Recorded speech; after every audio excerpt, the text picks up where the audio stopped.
Allô? Allô? Oui, Allô? Bonjour et bienvenue sur Allô, à lire ouvert, le podcast qui vous fait raccrocher vos téléphones. et décrocher les livres des bibliothèques. Allô, c'est un podcast littéraire présenté donc par Kerima Shelbab et moi-même. Donc nous sommes autrices et on a envie en fait de vous reconnecter à la lecture, de vous donner envie de raccrocher votre téléphone et d'aller chercher un bon bouquin. Et aussi le principe de l'émission, c'est de présenter des auteurs peu connus. Voilà pour l'émission. Et aujourd'hui, vous allez avoir une belle surprise avec un livre assez original, j'ai trouvé. Oui, oui, c'est vrai, très ludique. Tout à fait. En tout cas, on espère que vous allez tous bien et on est ravis d'être là avec vous pour, on va dire, une petite heure grand maximum, Inch'Allah. Ouais, Bonne notre écoute.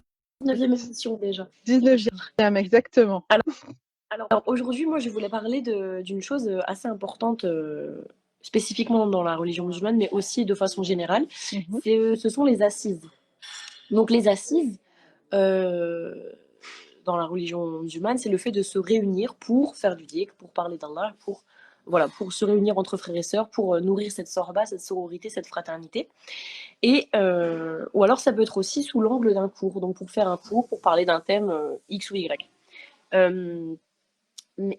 Mais aussi le fait de se réunir, dans la simple intention de se réunir entre frères et sœurs, dans cet amour fil-là, dont on ne vantera jamais assez les mérites. Et on répétera jamais assez en fait la prééminence et l'importance de ces moments.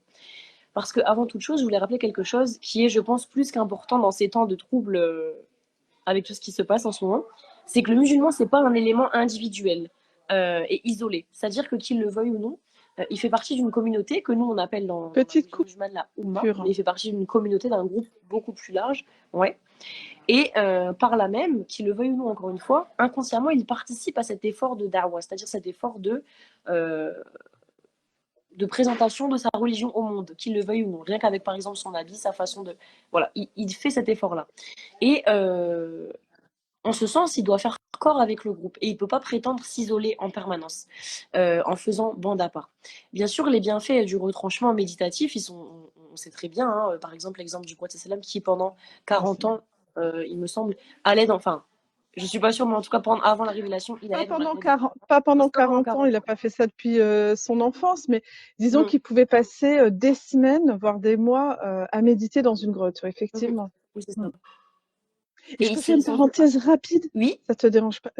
Non. Je trouve que c'est une pratique, en fait, qu'on oublie dans la communauté. Alors, je dis pas qu'il faut aller dans une grotte, c'est pas ça, mais le principe de s'isoler du monde, et pendant longtemps, en fait, tu vois. Ouais. Et c'est présent dans toutes les religions d'ailleurs, hein, et tous les prophètes ont fait ça. Et c'est comme ça qu'on rencontre Allah, parce que Mais oui. dans le silence, d'ailleurs, il y avait Zacharia dans la sourate Maryam. À l'époque, ils avaient le silence du jeûne, de la parole, pardon. Non, le jeûne de la parole. De la parole, ouais. Et c'est le fait de pouvoir rester en silence pendant 3 jours ou plus et de vraiment être en interaction qu'avec nous-mêmes et notre Seigneur. Voilà, c'était juste la petite parenthèse. Oui, Ça peut être bien de reprendre ces petits moments de grotte, même si c'est 1 heure ou 2, une après-midi, une journée à la mosquée ou chez soi, ou prendre un week-end tout seul. Mais voilà, je pense que c'est essentiel et ça fait vraiment partie de la sunna. Oui, exactement. Et ça peut être 1 heure, comme tu l'as dit, pour les plus, on va dire, expérimentés. Mais au début, moi, quand j'ai commencé à faire ça, via l'exercice du dicte, c'est très difficile parce qu'en fait, on est en permanence sollicité. Que ce soit par le téléphone, que ce soit partout, on est toujours sollicité. Mais on se rend compte, après avoir fait un effort immense, que le fait de s'isoler seul dans sa propre introspection, dans sa conversation intime et intérieure avec Allah, ça a énormément de bienfaits. Mais malgré ça, c'est à ça que je voulais venir, c'est que malgré ça, malgré tout ce côté méditatif, ce côté retranchement, le musulman, il fait partie d'un groupe. Et le prophète, il dit à ce sujet, il n'y a pas 3 personnes qui sont dans une ville ou une campagne et n'accomplissent pas la prière sans que Shaitan ait pris le dessus sur eux. Ainsi, je te recommande le groupe, car certes, le loup mange la brebis qui s'est éloignée du troupeau. Et ça, c'est un hadith qu'on utilise beaucoup pour parler de l'appui spirituel de nos frères et sœurs en islam. Parce que des fois, on a tous des baisses de foi et c'est tout à fait normal. Et c'est difficile de parer à ces baisses de foi ou à d'autres choses de ce type quand on est seul, quand on est vraiment isolé. La bonne fréquentation, on sait très bien le hadith qui parle de ça, comme nous le rappelle notre prophète sallam, c'est que la bonne fréquentation, elle nous fait ressortir embaumés de musc et la mauvaise fréquentation d'une odeur de, je sais plus c'est quoi d'ailleurs, la sciure, de Du charbon, bref, quelque charbon chose. brûlé, oui, du brûlé, oui. Voilà, c'est ça. Et c'est une très belle métaphore pour dire que, en fait, que tu le veuilles ou non, ta fréquentation, elle va forcément influer sur toi. Même à petite dose, mais ça va influer. Donc, Mm. autant avoir une bonne fréquentation. Mais encore faut-il réussir à savoir qui sont les bonnes personnes.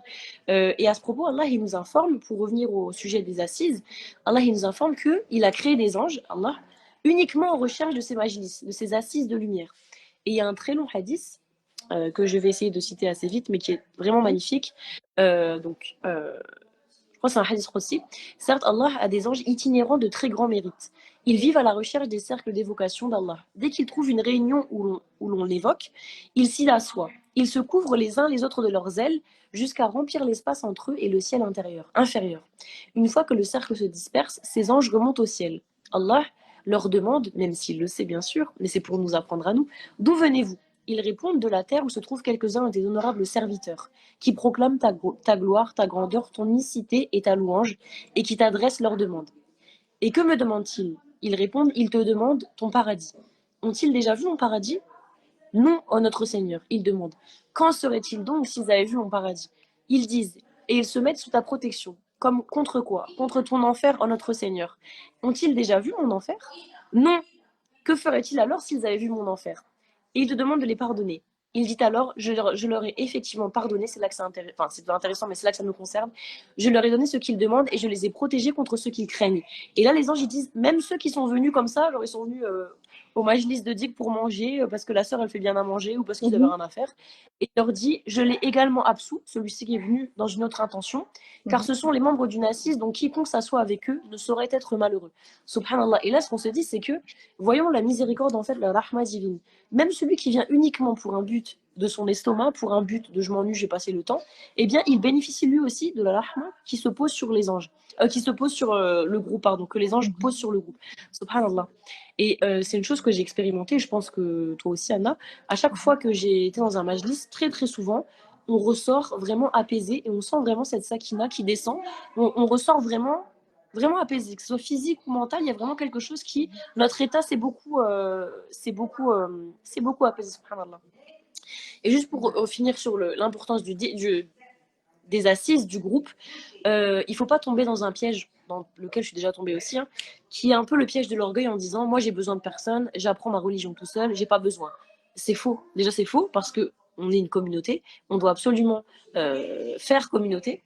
Et ça change rien. Il ne faut pas se dire que parce qu'on va fréquenter une halaqa, un majlis, bref, quelque chose avec un groupe, qu'on va forcément perdre notre intimité avec Allah. Non. C'est juste qu'en fait, nos frères et sœurs, ils sont le reflet de nous-mêmes. Comme tu le dis souvent, tu vois tes défauts quand tu fréquentes quelqu'un. Et au plus tu fréquentes quelqu'un, au plus, en fait, il va te montrer tes défauts et il va être un miroir de toi-même pour te corriger. Subhanallah.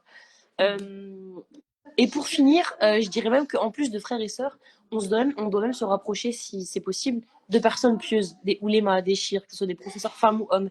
Mais vraiment pour commencer un cheminement spirituel dans une voie qui est bénie, parce que vraiment la voix de nos chirs, la voix des personnes pieuses, ce sont des voix qui sont bénies. On rentre dans ces assemblées, on ressent vraiment que ces personnes elles sont proches d'Allah, on ressent leur proximité. Et juste si on réfléchit de façon un peu égoïste, Allah il te dit si tu t'assois avec des personnes pieuses, tu as le même mérite qu'elles. Bah vas-y, franchement, c'est vraiment ça, subhanallah. On a tout à y gagner. Donc, Allah ou Alem, en tout cas, c'était le petit rappel que je voulais faire sur l'importance du groupe en islam. Machallah, magnifique. Et c'est marrant parce que tu vois, tout à l'heure, tu parlais de la grotte et de l'isolement. Et donc, en fait, c'est vraiment l'équilibre entre les deux, c'est être en groupe et Mhm. être aussi seul. Et c'est vraiment, voilà, entre les deux. Oui. Entre les deux, ouais. Et dans le soufisme, on prend une métaphore qui est de dire euh, le croyant, en fait, il est, comment dire, il est isolé dans la foule. Ça veut dire qu'en fait, il est dans la foule, comme toi et moi, comme tout le monde, mais il est isolé au sens où il est seul dans dans sa relation avec le divin. Mm. Dans son intérieur est tourné vers le divin, mais son corps est dans la foule. Et je trouve ça super beau, en fait. Et c'est ça Mm. qu'on devrait être. Ouais, On devrait exactement. aspirer à Exactement. ça.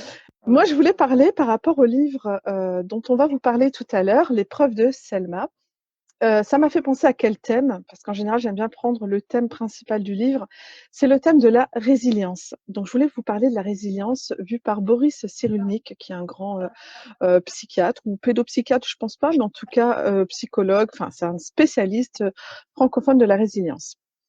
Alors lui, c'est simple, hein, il a été capturé pour être emmené, déporté dans des camps. Il a réussi à s'échapper à l'âge de 6 ans, il a été en famille d'accueil, ses parents sont morts en camp, enfin voilà. Il a subi pas mal de traumatismes et donc il a développé, alors pas une théorie, mais en fait, il nous a montré qu'est-ce que la résilience. Alors, Mhm. je fais une toute petite parenthèse. Au niveau de la résilience, donc je connaissais pas. Est-ce que tu connais l'art du kintsugi? C'est un art Non, je connais pas japonais. du tout. Par rapport à la résilience, quand on a des traumas, quand on a des failles, et cetera, ça te dit quelque chose ou pas?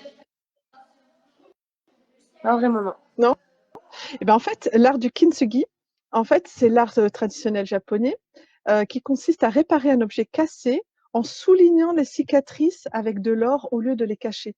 C'est-à-dire que toutes les parties qui ont été collées, là où il y a de la colle normalement, et ben là, ils vont faire un joli filon d'or et donc c'est Ah, une métaphore, ouais, voilà, mais c'est magnifique, hein, j'ai vu des images, magnifiques et donc c'est une métaphore pour la résilience, justement. oui. Alors, on revient à Boris Cyrulnik. Oui, d'abord la résilience, c'est quoi? À l'origine, c'est un terme en physique, qui désigne la résistance d'un matériau au choc. Voilà ce que la Ok. résilience. Après, ça a été étendu dans plein de domaines, en écologie, sociologie, politique, et cetera. C'est vraiment le fait, de la capacité qu'a un corps, un système, une espèce, une structure, enfin toute chose, la capacité à surmonter une altération de son environnement et donc Ok. pour l'être humain à supporter les traumatismes. Alors un traumatisme, c'est quelque chose qui va menacer l'intégrité physique ou psychique de la personne Mhm. et qui va la confronter à la mort, comme la maltraitance, la violence, la pauvreté, la guerre, etc. Donc tout ça, on peut appeler ça un traumatisme. Après, ça va dépendre bien sûr de la fréquence et de Oui. l'intensité de l'exposition à ce trauma. Il y a 3 stratégies de survie pour devenir résilient. Il y a la force vitale, le tuteur de résilience Mhm. et la capacité de le passer. La force vitale, c'est tout simplement le désir profond de vivre et de s'accrocher en fait quand tu es comme ça dans une situation de trauma, le fait de t'accrocher à tout ce que tu peux, le moindre signe pour rebondir et continuer de vivre. Donc ça, c'est Mhm. la force vitale. Le Oui. deuxième, on va dire, la deuxième stratégie de survie, qui aide en fait à la résilience, c'est le tuteur de résilience. C'est tout simplement comme une plante, c'est de pouvoir comment accrocher, de pouvoir se sentir maintenu, pardon, Mhm. par un Maintenu, tuteur. ouais. Ça peut être la famille, ça peut être un prof, ça peut être n'importe qui, même une personne de passage. Donc ça, c'est très, très important parce que c'est vrai que si on est vraiment seul, c'est compliqué. Mhm. D'où le rebondissement sur la force du groupe dont j'ai parlé. Oui, oui, complètement. Et la troisième stratégie de survie pour devenir résilient, c'est le remaniement du passé. Donc c'est un mécanisme de défense c'est un mécanisme de défense qui va donner une cohérence au souvenir et le rendre supportable. Pourquoi? D'accord. Heu, Parce qu'en fait, pour lui, la mémoire traumatique est faite de précision, d'événements précis Mhm. et vrais, mais aussi de reconstruction, de recon c'est-à-dire qu'il y a des morceaux de la mémoire traumatique qui sont flous et donc ces morceaux un petit peu flous comme ça, on peut les réinventer, un petit peu réécrire le passé si tu veux. Ça aide vraiment à être D'accord. résilient. Parce que sinon tu vas t'enfoncer, dans quelque chose qui va faire revivre le trauma tout le temps. Donc tu peux réécrire un petit peu ton passé, tant que ça t'aide à avoir de l'espoir et à te donner une raison de vivre. Mhm. Là, il y a une très, très belle citation de lui: «La mémoire n'est pas le simple retour du souvenir, c'est une représentation du passé». Donc là, on se dit: «Alors la mémoire, c'est pas tout à fait vrai, quoi. C'est pas juste je me souviens, c'est aussi je m'invente». La mémoire, Mhm. c'est l'image qu'on se fait du passé. Ça ne veut pas dire que l'on se mente. On se rappelle seulement des morceaux de vérité qu'on arrange, comme une chimère. Et donc, à partir de là, pour lui, en fait, on peut dépasser nos traumatismes en les métamorphosant en œuvres philosophiques, artistiques, l'écriture, et cetera. Et Mhm. aussi, en il explique donc, par rapport à cette mémoire traumatique, le bienfait de l'imaginaire, du rêve et de la fiction. Ça permet vraiment de retravailler ses souvenirs. Oui. Et en bonus, je vais vous donner 2 choses que Boris Cyrulnik a utilisées. Donc, c'est vraiment quelqu'un qui a été pas mal traumatisé dans sa jeunesse.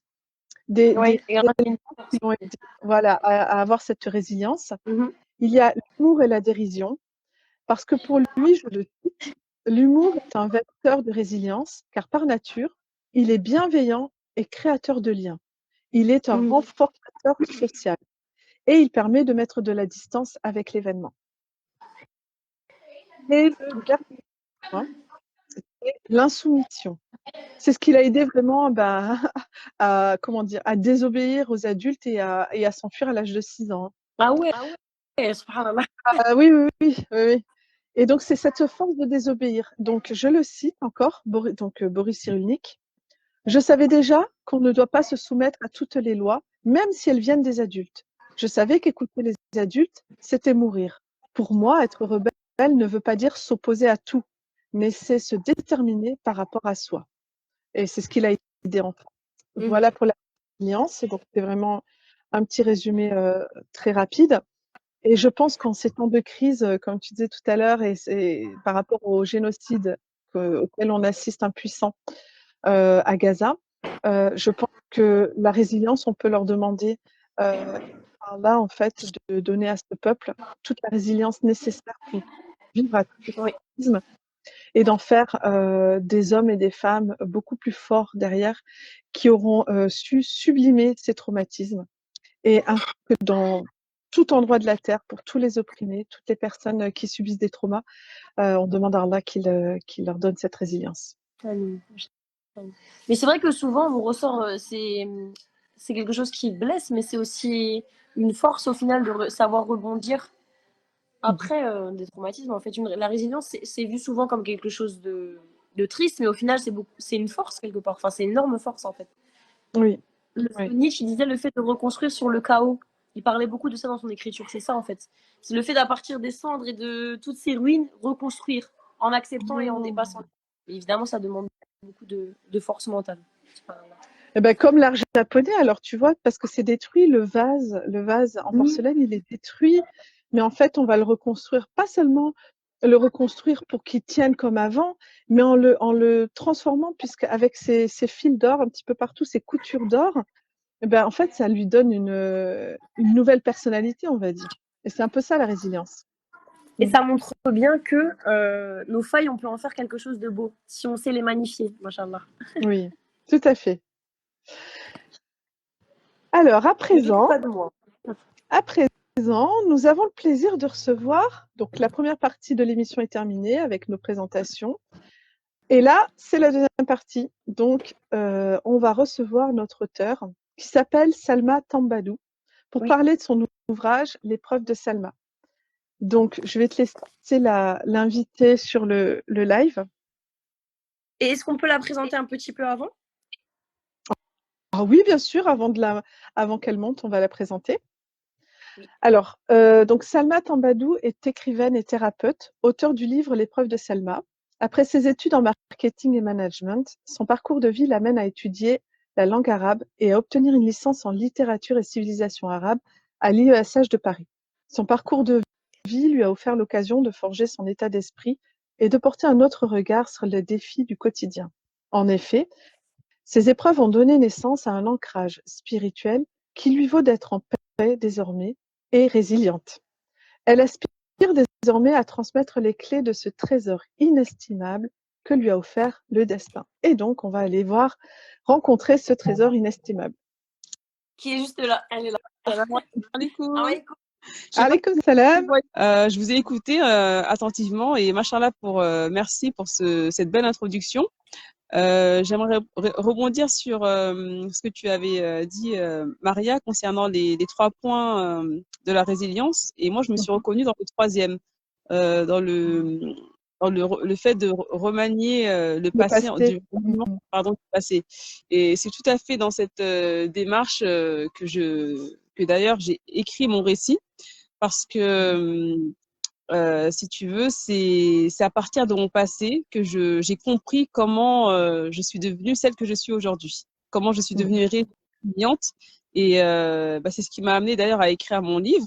l'épreuve de Salma pour justement partager en fait ce trésor dont tu viens de parler, ce trésor inestimable qu'Allah m'a offert à travers mon expérience de vie. Donc, je me suis forgée à travers les différentes épreuves et les différents obstacles que j'ai rencontrés.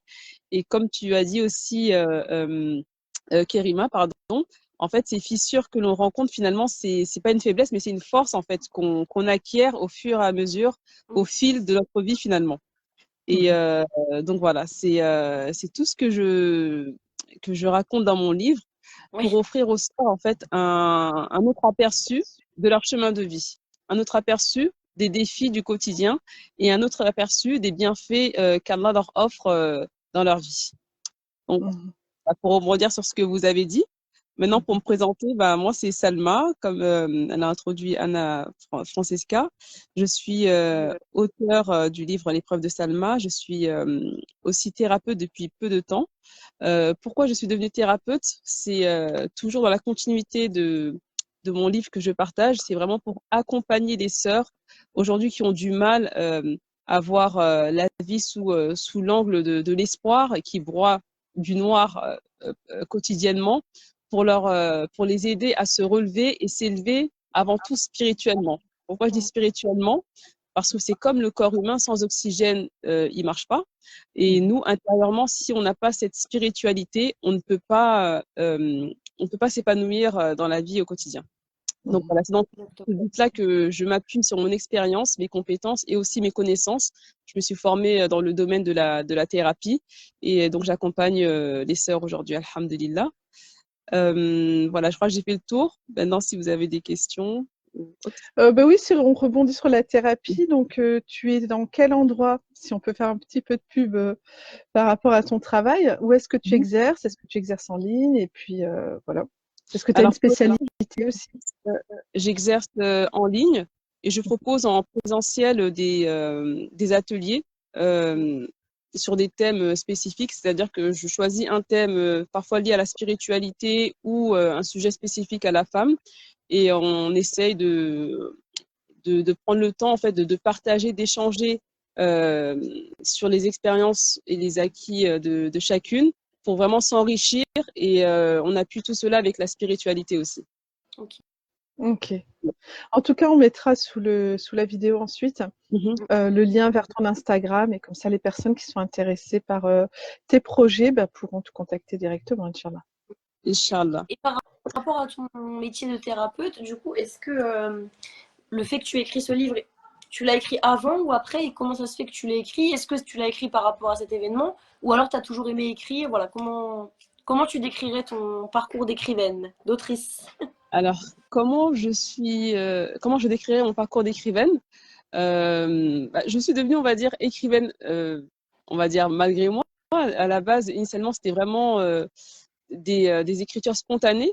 J'aime beaucoup réfléchir, méditer. Et c'est vrai que à chaque fois que j'ai une méditation, une réflexion qui m'impacte, je prends, si tu veux, un bout de feuille ou un bout de cahier pour l'écrire. Vraiment, j'attends pas le soir pour rentrer à la maison, etc., etc.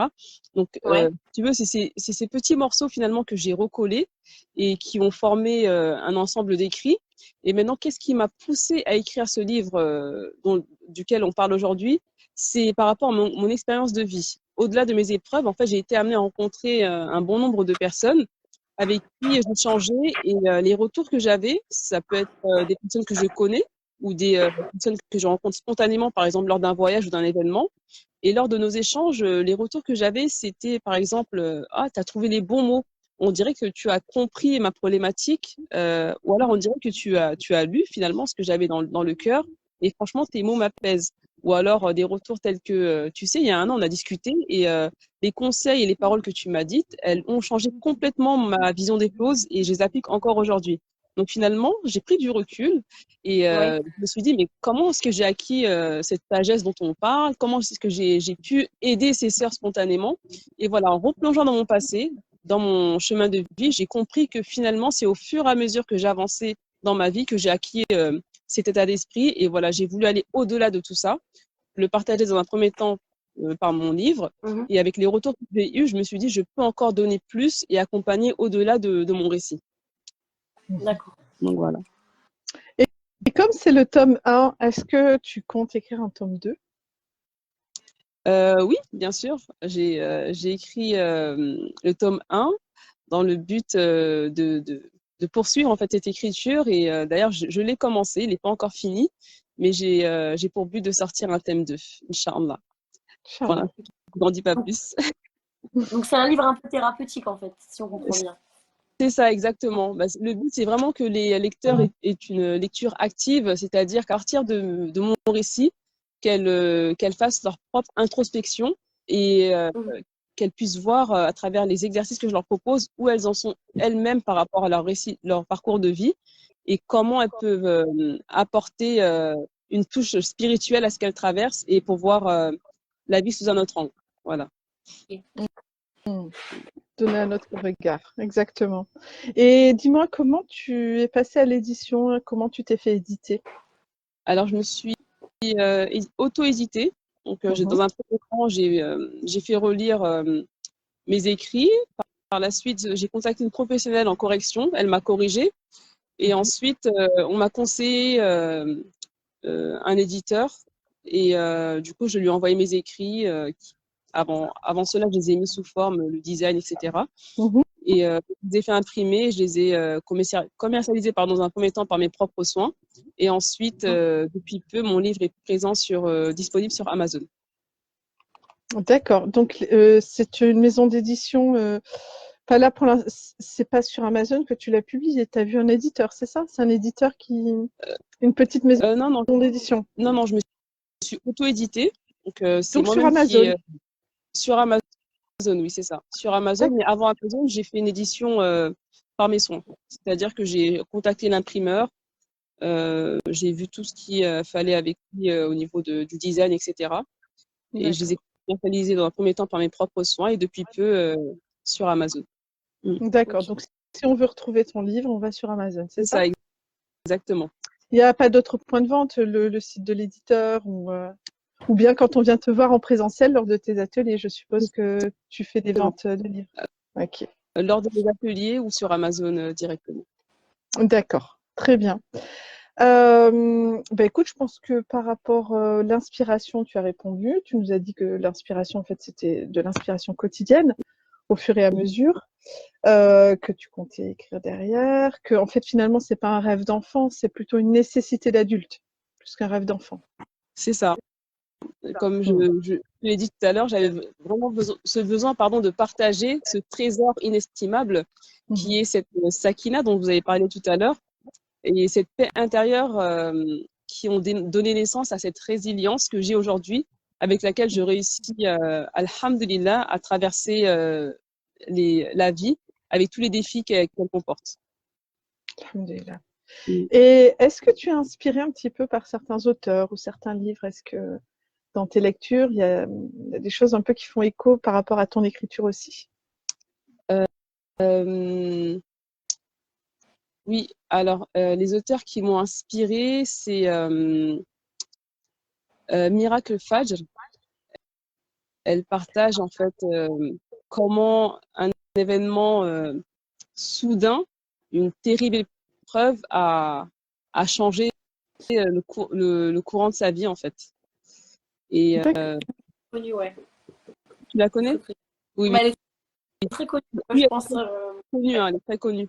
Et donc du fait qu'elle a réussi à avoir un impact sur ses lecteurs, un impact positif, ça m'a encouragée en fait dans ma démarche et ça m'a facilité en fait jusqu'à l'aboutissement de mon projet.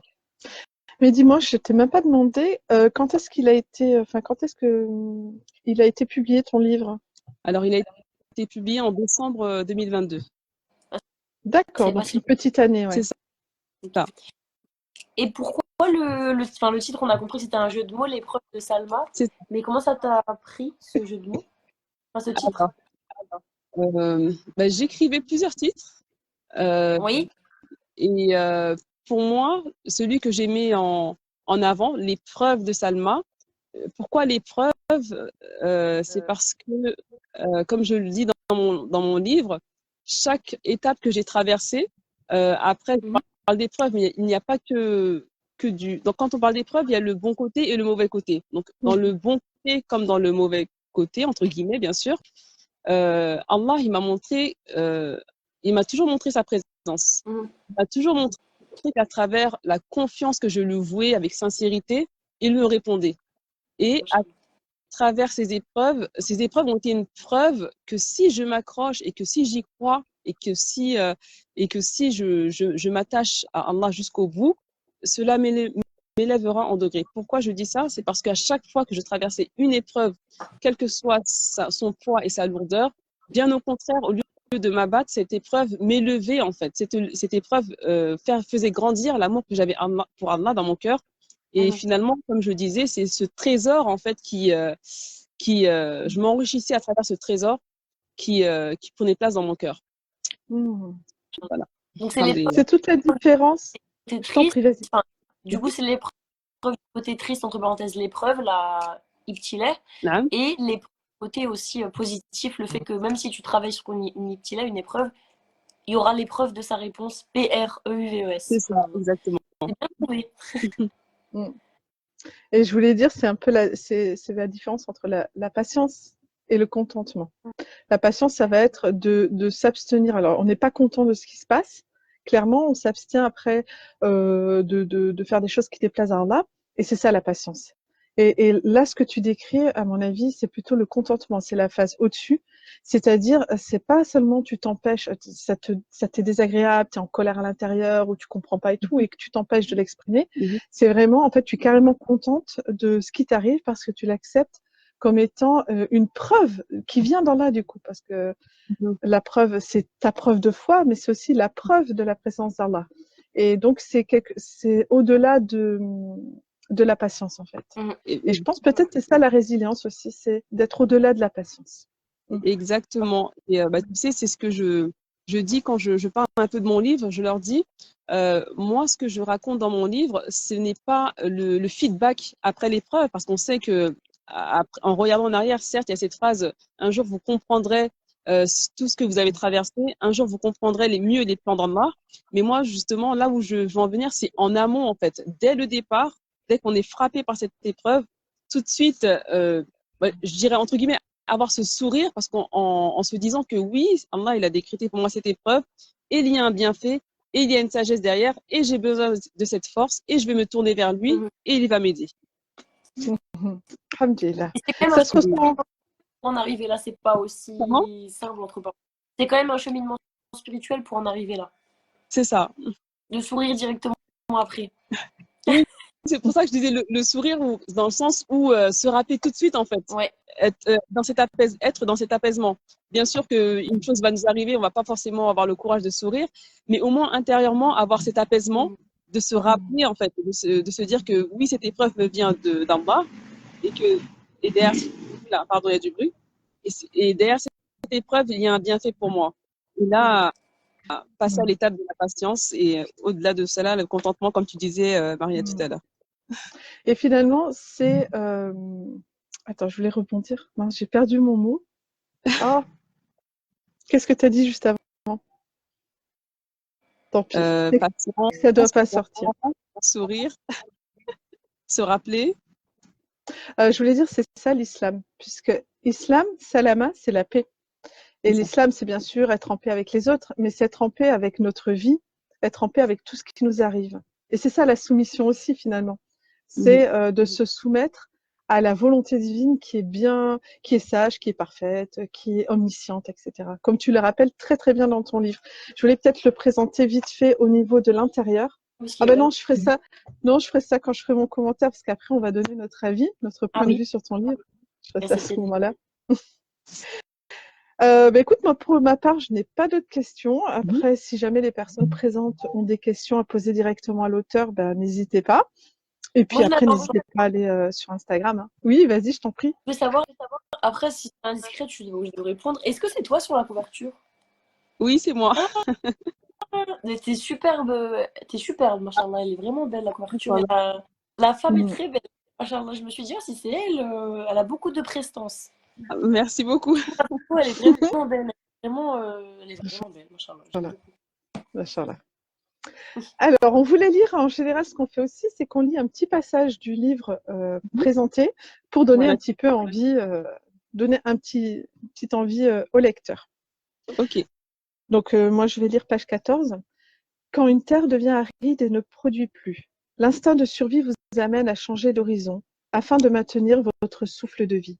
Je me sentais épuisée, perdue, je ne savais plus où donner de la tête. Je ne ressentais plus rien au niveau relationnel et je me rendais compte que spirituellement, je m'étais éloignée de mon Créateur. Mon cœur était déconnecté du Tout-Puissant. Pourtant, il continuait de veiller sur moi, comme je lui avais demandé.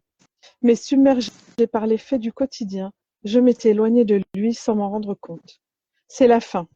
Il n'y a plus d'issue. J'ai cherché du secours auprès de celui qui détient les clés de l'univers et peu à peu, j'ai vu le réseau se rétablir petit à petit. J'ai cherché de l'aide et peu à peu, il y a comme une connexion qui s'est établie. C'est comme si on se retrouvait dans des contrées lointaines cherchant à avoir du réseau avec notre téléphone et qu'on se tournait dans tous les sens jusqu'à un moment où les barres qui indiquent le réseau commencent à revenir. Et là, on se dit, ça y est, je commence à capter. Je vais pouvoir appeler au secours, je vais être secourue. En effet, je me croyais seule, isolée, oubliée, mais il était là. Il veillait sur moi et quand je me suis souvenue de lui, il m'a tout de suite répondu. Et là, tu cites un verset de la sourate 2, verset 186. Et quand mes serviteurs te demandent sur moi, je suis tout proche. Je réponds à l'appel de celui qui m'invoque quand il m'invoque. Qu'il réponde donc à mon appel et qu'il croie en moi afin qu'il soit bien guidé. Et c'est vrai que dans tout ton ouvrage, on a toujours les versets comme ça en encadré. Je ne sais pas si on voit à la caméra, mais voilà. Bon, de toute façon, ça part en podcast après, donc on a tous les versets comme ça encadrés. Donc, si on veut lire que le Coran, on peut parce qu'en fait, ils sont encadrés. On a des passages. En fait, c'est vraiment comme un journal intime, puisqu'il y a des lignes où on peut s'exprimer. Tu proposes de méditer sur des versets, de faire de l'introspection, tu poses des questions. C'est vraiment un livre journal intime quelque part.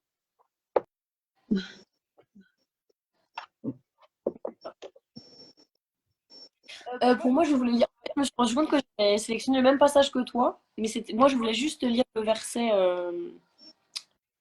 que tu as lu juste après à la page 15, tu vois. Donc attends, parce qu'on va dire combien de pages fait ce livre, mais sachant qu'il est très digeste, très facile à lire. Vous voyez, même au niveau des pages, c'est très aéré, donc voilà. Ouais. Mais donc sur les 147 pages, on a choisi la même page, tu vas me dire. Ouais. Voilà. Bon, bah, c'est nous qui sommes connectés avec nos téléphones et nos réseaux là, et nos bars. Ouais, c'est ça. Mais non, c'est parce que c'est vraiment une chose. Et quand mes serviteurs te demandent sur moi, je suis tout proche, je réponds à l'appel de celui qui m'invoque quand il m'invoque. Et en fait, qu'ils répondent donc à mon appel et qu'ils croient en moi. En fait, c'est bien parce que ça nous rappelle mon arqaba, le fait qu'il faille toujours être en vigilance en fait à la présence divine. Et moi, c'est pourquoi j'aime beaucoup ce verset, parce qu'en fait, à chaque fois, je me rappelle que c'est pas Allah qui nous oublie, c'est nous qui l'oublions. Et en fait, quelque part, c'est rassurant parce que lui, il est toujours là. Voilà, subhanallah, il est plus proche de nous que notre veine jugulaire, selon le verset. Et en fait, c'est nous qui l'oublions. Donc, au final, c'est rassurant au sens où c'est à nous de nous corriger. C'est pas une faille. La faille, elle vient que de nous. Donc, je trouve que c'est quelque chose dont on devrait se souvenir plus souvent. Le fait d'avoir toujours cette sorte de vigilance et de se dire, mais là, je vis cette injustice. Moi, la première, je suis en train de me plaindre, etc. Mais il y en a un qui est au-dessus et qui voit tout ça, subhanallah. Donc, je devrais être apaisée par rapport au simple fait qu'il est à côté de moi, même si je ne le vois pas matériellement. C'est ça que j'aime beaucoup dans ce verset. Et c'est vrai que le livre, il est très, très aéré, très bien fait, et il laisse beaucoup de place à nous-mêmes. C'est un livre éducatif, je sais plus comment on dit, pédagogique. En tout cas, je sais que il y a un terme pour dire le fait que quand l'auteur écrit et que la personne face à le lecteur puisse répondre. Il y a ce jeu des deux parties que je la trouve intéressante. On peut dire C'est un peu un style pédagogique. de self-thérapie en fait. Interactif, pardon. Mm. Ça veut dire. Tu parlais de self-thérapie, c'est ça? Oui, c'est comme une mini self-thérapie que je propose à mes lectrices en fait. C'est-à-dire à partir de mon récit, faire une propre lecture d'elle-même et faire un travail sur elle-même à partir des questions. Oui, c'était un petit peu ce que j'avais mis dans ma conclusion, parce que là, on arrive tout doucement à la conclusion, et donc je vais donner mon avis sur ton livre. Et c'est exactement ce que je me suis dit, c'est tiens, ça devrait être utilisé par des thérapeutes. Bon, je suppose par toi en premier, mais même par des thérapeutes, parce que c'est des exercices qu'on peut faire lors d'ateliers, mais la personne peut repartir aussi et, comme tu dis, un petit peu se débrouiller toute seule, ou même revenir à la séance suivante et partager ça avec le groupe ou avec le thérapeute, si elle est simplement avec le thérapeute. Et donc, je trouve que c'est comme un manuel, en fait, aussi. Alors, je sais pas, ça fait peut-être, c'est peut-être un petit peu mal choisi comme terme, mais un manuel de tawakkul. Voilà, c'est qu'est-ce que le tawakkul, qu'est-ce que la confiance absolue. Et donc, comme je disais, il est très facile à lire. Moi, je pense, Inch'Allah, l'utiliser un petit peu avec mes enfants à table, parce que je trouve que, tu vois, par exemple, il y a des encadrés comme ça avec une sagesse, donc on peut lire une sagesse, on peut voilà, méditer sur un verset, etc. Et je fais partie, moi aussi, d'une assise spirituelle, et je pense que je vais le présenter, et puis pourquoi pas l'utiliser, Inch'Allah. Et il y a vraiment un mélange de spiritualité, de psychologie, d'exercice. Enfin, voilà, j'ai trouvé que c'était très bien fait. Et le fait que les versets soient encadrés comme ça, colorés. Donc déjà, ils sont au-dessus de tous les autres mots, on va dire, du texte. Et ça permet vraiment une méta-lecture. Si on veut, on peut simplement se concentrer sur ces encadrés et ne lire que les versets. Et donc, ça crée un autre livre, tu vois, un autre fil conducteur, en fait, un petit peu. Oui, Et vrai, sinon, c'est un livre que j'ai trouvé rassurant, réconfortant. Et finalement, on se sent moins seul, parce qu'on se dit, bon, ben d'accord, je suis pas toute seule. Et tu crées, comme me disait, parce qu'en fait, voilà, nos présentations, on part toujours du sujet principal du livre. Et comme tu disais, Kerima, le groupe, et ben, le fait que, même si là, c'est virtuellement, tu es pas face à nous, mais par tes mots, les personnes vont se sentir moins seules. Et donc, il y a cet effet de groupe à travers les mots, en fait, et de se dire, bon, bah, je suis juste un être humain, je souffre comme tout le monde, elle a souffert, nous souffrons. Si on va conjuguer, je souffre, tu souffres, il souffre, nous souffrons, vous souffrez, il souffre. Voilà, c'est un peu la condition humaine, mais dans la souffrance. Comme je parlais tout à l'heure de l'art japonais, on a le choix soit de laisser en 1000 morceaux le truc, le vase, notre cœur qui a été brisé, etc., soit de le recoller avec de l'or et d'en faire quelque chose de nouveau et d'encore plus précieux, puisqu'il y a de l'or. Voilà. Et bah, moi, personnellement, c'est aussi le côté interactif que j'ai beaucoup aimé. Et le fait que, oui, c'est ça qu'il y ait cette partie où on sollicite aussi le lecteur. Et je pense que justement, pour les enfants, enfin, les plus jeunes, ça peut être quelque chose. Parce que malheureusement, les jeunes n'aiment plus trop lire. Et le fait qu'ils aient un peu cet appel, qu'on les sollicite, en fait, on les sollicite dans le livre, on les appelle à participer. Je pense que ça peut vraiment plaire.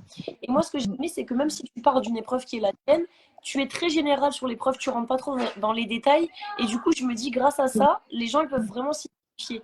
Parce que quand on commence à décrire ce qu'on vit, on va forcément tous s'identifier. Tandis que si on reste vraiment général, on peut s'identifier plus facilement, je pense. C'est ça. Bah, justement, c'était le but. Le but, c'était de comprendre, en fait, si tu veux, de présenter la forme et de ne pas rentrer en profondeur. Tu comprends? C'est-à-dire que tout être humain traverse son parcours de vie avec des obstacles, des moments heureux et moins heureux. Cependant, en fait, c'est le mécanisme à appliquer par la suite, c'est le même pour nous toutes, en fait. C'est le tawakkul, revenir à Allah, essayer de faire une meilleure lecture de ce qui nous arrive. Et c'est pour ça que je me suis pas trop, certes, je parle de moi, mais je ne suis pas trop rentrée en profondeur pour qu'on reste concentré sur qu'est-ce qu'il faut faire, moi aussi, quand je rencontre ces obstacles-là. Donc voilà, c'est dans la démarche que je suis dans le livre. J'ai prévu aussi de l'offrir à 2 personnes qui, je pense, j'espère que ça les aidera. En tout cas, manier. Après, c'est un qui se. Et donc, du coup, machallah. Machallah. Merci beaucoup. Eh bien, Alhamdoulilah. merci. Écoutez, on va conclure juste avec nos actualités. Donc, Selma, à toi l'honneur. Est-ce que tu veux partager avec nous des choses que tu vas mettre en place bientôt, des événements, enfin des actualités? Ok.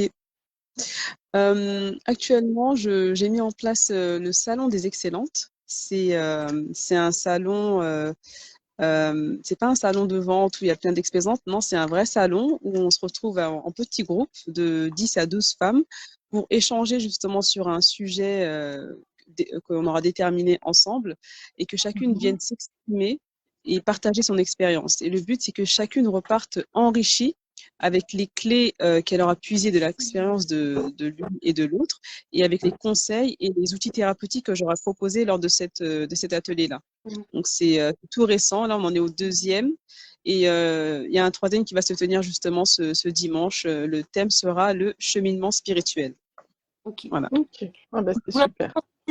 Du coup, c'est bien parce que tu rebondis avec les assises dont on a parlé du début. C'est un peu le même. C'est ça. C'est des groupes d'échange, oui. C'est ça.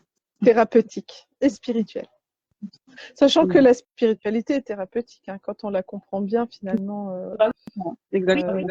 C'est un soin. Hein, la connexion à Allah est un soin. Alors, et toi, Karima, quelle est ton actualité? Mais moi, j'ai enfin le lien de mon livre qui va enfin arriver. Je sais que ça fait 150 ans que je le dis. Mais voilà, je vous renvoie à ma vidéo J'ai besoin de vous, dans laquelle j'explique tout en fait par rapport à ce livre qui s'est fait tant désirer. Mais là, il va arriver. Et puis voilà, régulièrement, je nourris ma chaîne YouTube. Et le mois de janvier, je participe au festival. C'est quoi le nom? En tout cas, c'est sur Rennes. Donc, c'est fin janvier 2024. C'est pour les personnes qui sont auto-éditées. Donc, d'ailleurs, Anna, si tu veux venir, tu peux encore t'inscrire. C'est sur Rennes, fin janvier. Donc, vous êtes les bienvenus. C'est une entrée gratuite et pour les personnes qui habitent en Bretagne, avec plaisir. Et puis, voilà, je pense que c'est tout pour moi. Ok. Alors, moi, j'ai rien vraiment de nouveau, à part, je continue l'écriture tranquillement de mon 2e livre, Inch'Allah. Donc, on verra en 2024. Normalement, ça devrait le faire. Inch'Allah. Eh bien, on va clôturer. Donc, déjà, on voudrait te remercier, Selma, d'avoir répondu à l'invitation, d'avoir été présente. Et merci pour toutes ces belles paroles, ce beau partage. Et on souhaite vraiment que ton livre soit diffusé beaucoup plus largement, Inch'Allah. Le plaisir est pour moi. Je vous remercie de m'avoir invité. Avec plaisir. Et on va terminer donc avec la couverture effectivement du livre, mais aussi avec la citation de clôture. Donc toujours une citation en lien avec le livre. Le chêne a lutté contre le vent et a été brisé. Le sol a plié quand il fallait et a survécu. Robert Jordan. Donc il faut savoir plier. Voilà. Belle métaphore sur la résilience. Sur la résilience, exactement. Et sur ce, on vous dit à très bientôt pour la prochaine épisode, Inch'Allah, fin décembre. Merci. À bientôt. Au revoir.